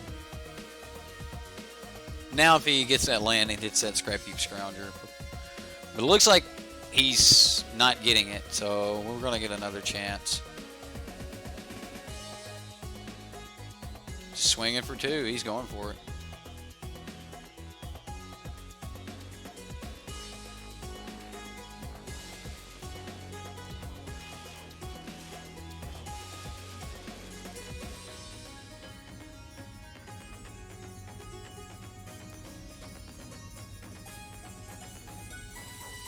So he's got land. Scrap Heap. Be Scrap Heap, not Heart. Have a Scrap Heap. Don't have a Heart.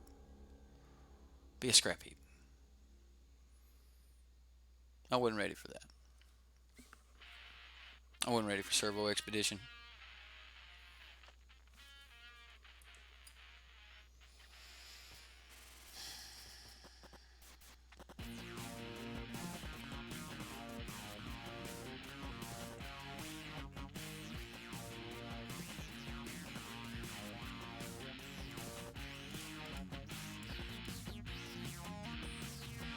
We'll kill one of them.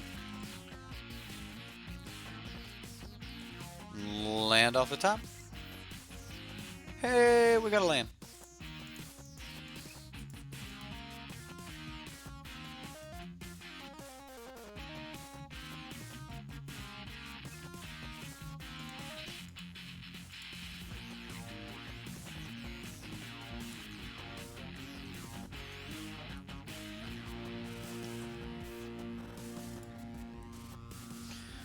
Just playing history, probably next turn just playing another history and swinging.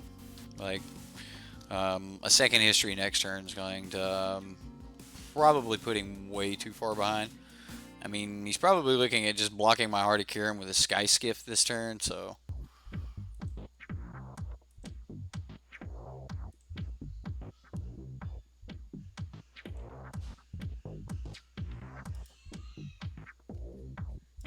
Yeah, we're just going to go history again. I mean, playing 4 histories is so good. Like, this is the one part of this that I've liked the most.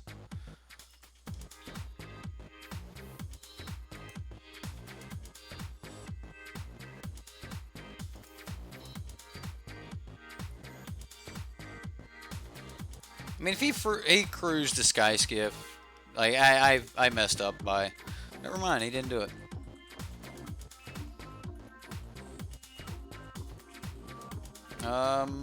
Yeah. I mean, I don't think he's lethal to us right here, but this is a really good card. This is an underrated card that a lot of people don't think about, and it's a good budget version for Heart of Kieran.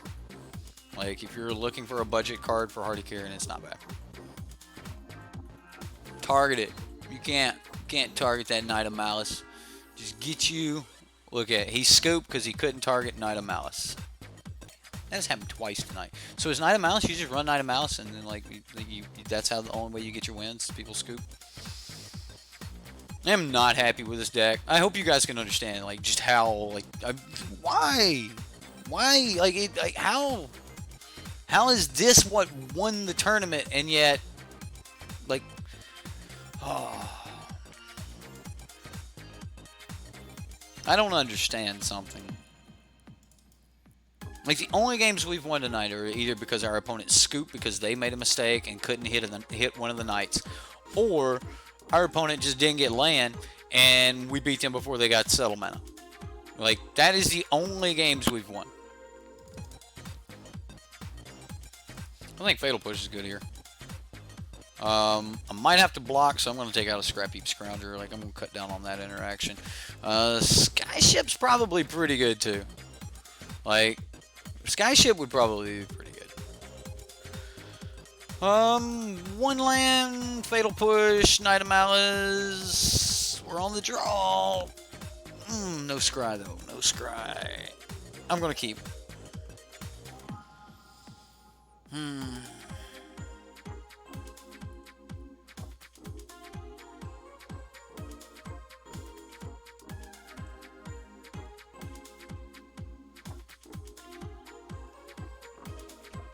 Hey, it was there.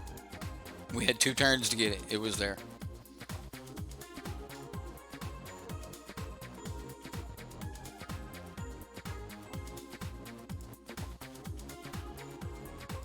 Another one was there?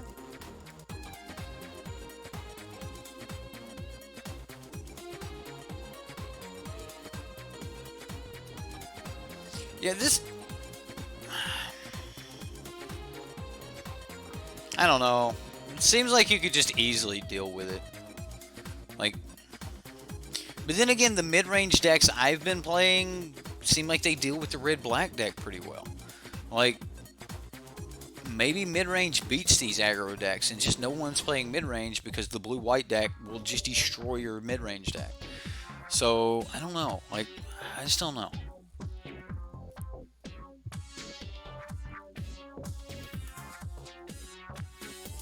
I mean, that was a pretty good turn for him, right? That was a pretty good turn. I ain't gonna lie, that was a pretty good turn.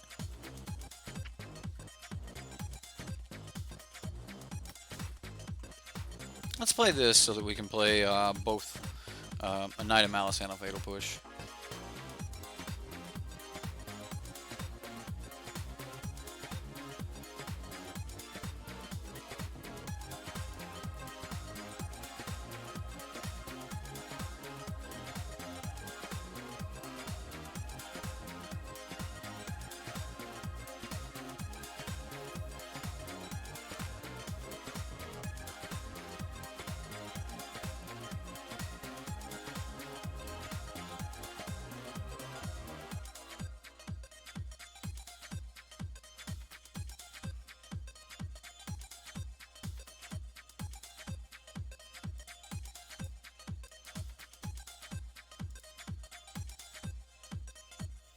Like, plains or swamp off the top would be decent. Oh well. Win some, you lose some, right?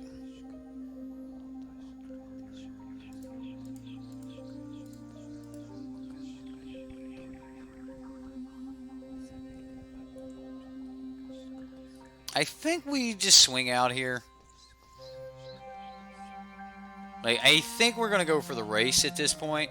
He may have settled the wreckages, and if he has settled the wreckages, it's going to take us to Lyra, Dawnbringer, and Karn. Like, Karn is a... I've already run out of cards, let's fill back up. Like, most of the time, if you've got good action, and... Like, I don't think we should have, like, just said, okay, I'm going to quit doing damage, and... Now I'm just going to play this Karn and just go for the card value thing. Like, maybe that was the right play. Maybe I messed up by not playing Karn, like, on turn 4 in those other games, not just slamming Karn and saying, I'm going to draw cards. Like, but it just didn't seem right. So, I don't know.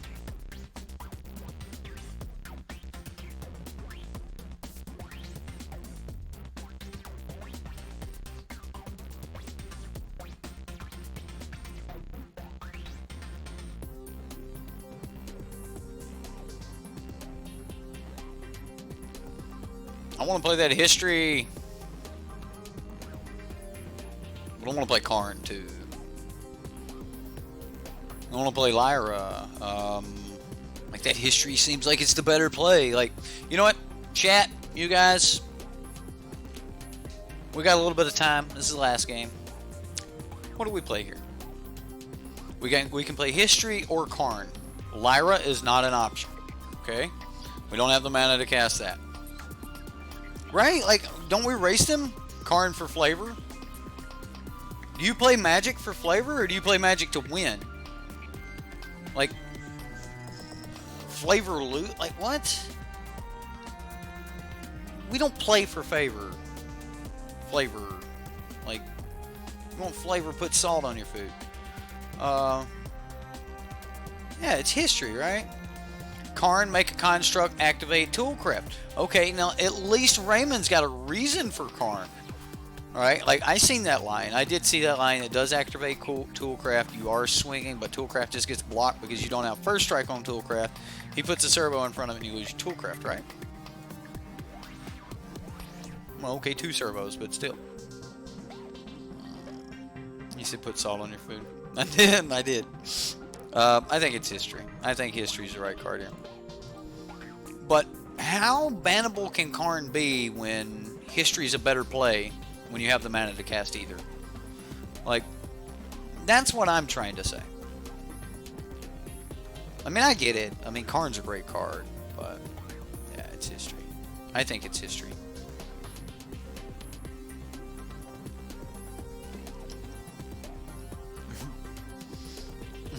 Who's got the salt shaker? Clay, give us some salt, man. Put some salt on your food. We need flavor.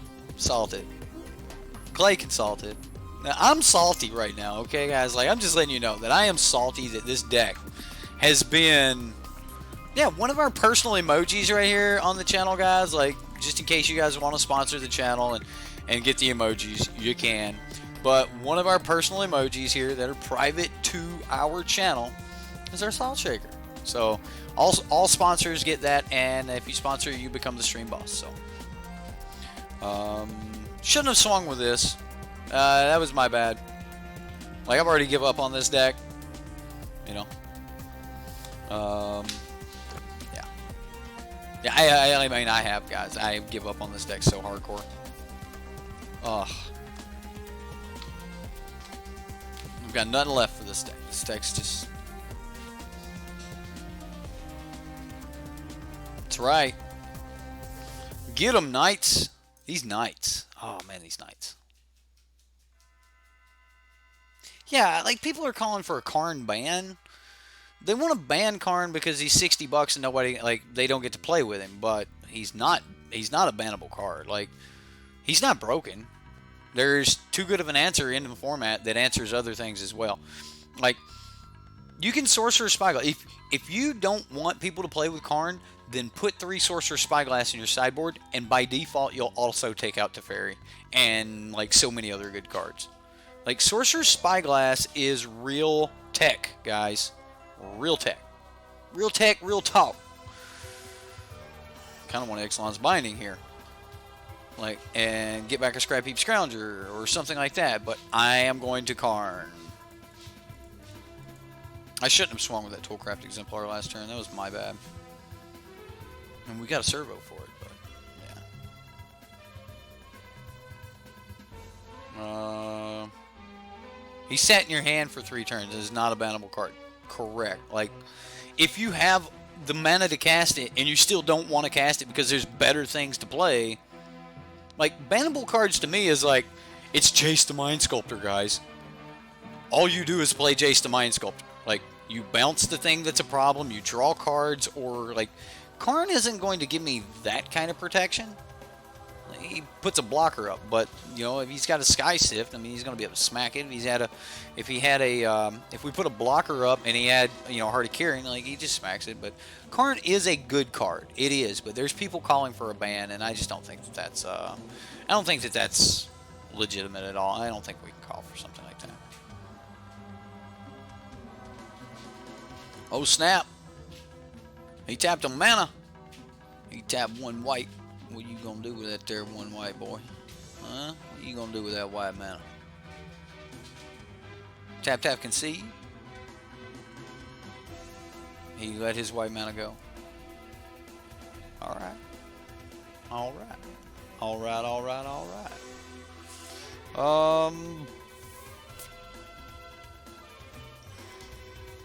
Is our opponent dead here? I think our opponent's dead. We're gonna have some really big Knights next turn. Yeah, that's game. Oh, he went out on his own terms, guys.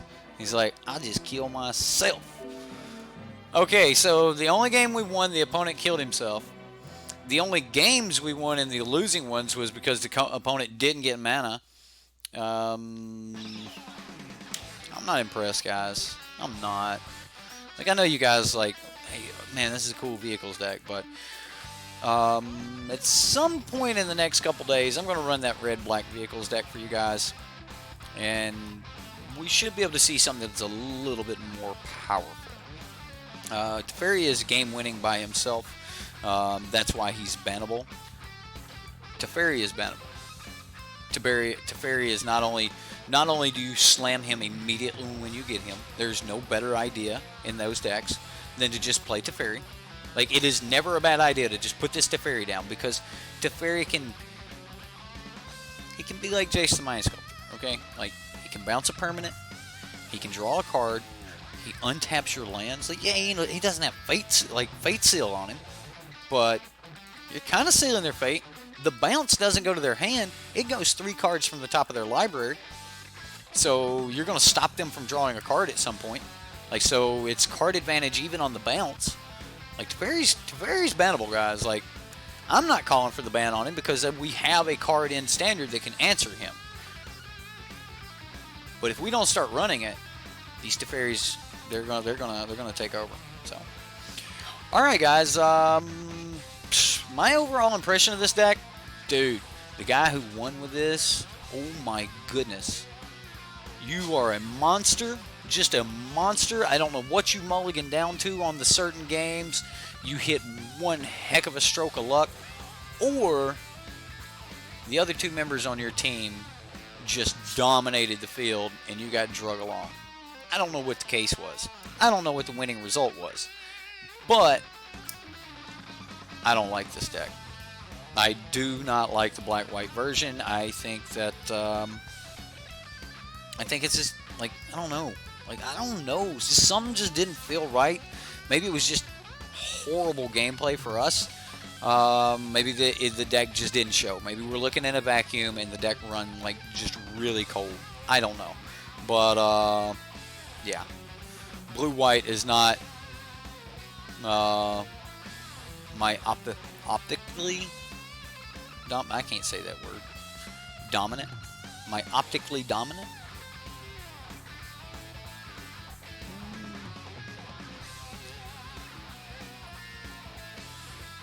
You think I don't push hard enough? Okay. Like, what do you mean I don't push hard enough? Like, so even when you're gonna lose creatures, you're just getting in there anyway, you know, like mono black aggro style. You think that's how this deck was played? Was just like mono black aggro style? Maybe. All right, guys. Well, what would I do different to the deck? I would take all the white out of it and put red in. I don't know. I don't actually like the deck. Yeah. We'll just add this to the deck is butt list. The deck can't be butt. I mean, it's got a top 16 finish in the SCG. And then now we've got a first place in GP Toronto, which was team. I will settle the fact that it was a team event. We don't know how much of the tournament was carried by him or the other 2 members of his team. We don't know how lucky he got. We don't know how unlucky I got. This could have been the most unlucky draws in the game for this. But for those of you that have been thinking about grabbing this deck, taken to your local F&M, I think you really need to ask yourself, is your F&M full of control, or is it full of mid-range or aggro? Against an aggro deck, you might be able to get in there, get ahead of them. The Knights of Malices are really good. Against a control deck, you might be able to get under them and get in there that way. But against a mid-range deck, I think they're going to stabilize on you pretty hardcore, and then you're done. So your peanut butter M&Ms were at least good. Well, that's good to know, Jareth. That is good to know. The other 2 team members were playing blue-white control. Yeah, that would see. That would. I think the other 2 teams were playing Legacy and Modern, but yeah, that's possible. If it was all Standard, then yeah, the other 2 team members were playing blue-white control. but I don't think it went down that way. But yeah, the top end of this deck is like I don't like Ixalan's binding and cast out. Like I don't like waiting to 4 to do this. I don't know. Like there's just certain parts of this deck just don't feel right. Like they feel like they should be much cheaper spells, and like it just feels weird. I don't know.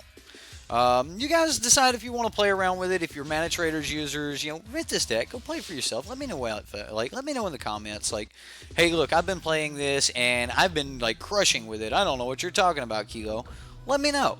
You know, just say like, let me know. Like, what are your thoughts on this deck? Because personally, I'm not impressed. I am not impressed at all. It could have just been because I played like butt and just didn't win, but as far as the deck went, it really didn't impress me. It didn't feel like we were making really powerful plays. I know I'm a little bit of a Johnny, and you don't always have to feel like you're just winning, but it felt like we were never just really in the advantage. So, Raymond Randall said, "Nope, I'm junding it up." You know, me too. James Clugston has been working on this deck, and this deck is mean. Oh my goodness, this deck is so good. Regisaur Alphas, Carnage Tyrants, Deathgorge Scavengers, Thrashing Brontodon, Glintsleeve Siphoners, Rekindling Phoenix, Chandra, Vraska's Contempt, Abrade, Cast Down, Fatal Push, and all the lands you could hope for. 26 of these bad boys. A sideboard full of just answers to everything. Chandra's Angrath, more Carnage Tyrants, Nissa's, 4th Vraska's Contempt, Sweltering Suns, Argyle's Bloodfast to draw more cards, Cast Downs, Sorcerer's Spyglass, and Duress. Man, this deck is sweet. James played it against me last night against my Sultai deck and just absolutely murdered me a couple times in a row. And then we played it today in coffee time, and like it just, the fight it did against a turn 2 Steel Leaf champion and then a turn 3 Steel Leaf champion, and we won that game. Oh my goodness.